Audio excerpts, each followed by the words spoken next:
When I was around 13, I moved into a relatively large house in a small neighborhood. My room was on the second story, and I had a window that was almost completely hidden by the high headboard of my bed. I say almost completely hidden, because a quarter of it could be seen above the headboard.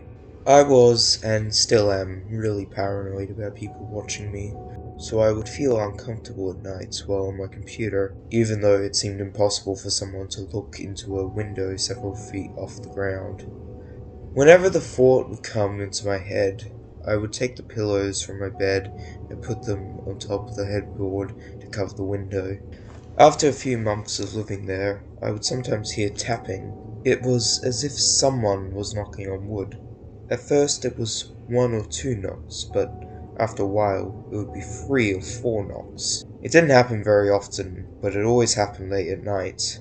I told my father, the only other person that lived in the house, but he always dismissed it as the cat. After enough convincing, I decided that it probably was the cat.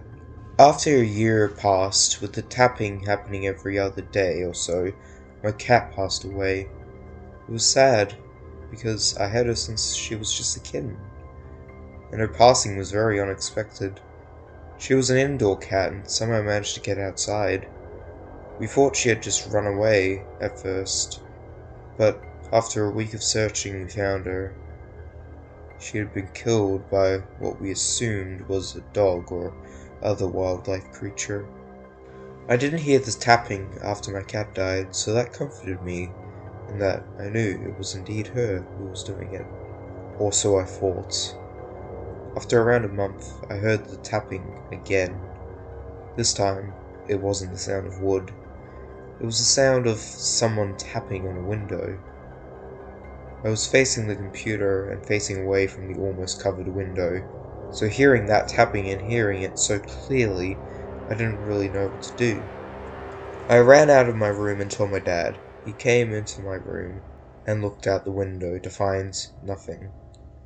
I couldn't sleep for the rest of the night, or rather, I wouldn't sleep. We moved a few weeks later due to my father being promoted and needing to move closer to his work. The worst part about the whole thing is that I recently found out the people that moved into our house after us were murdered in the house during the night.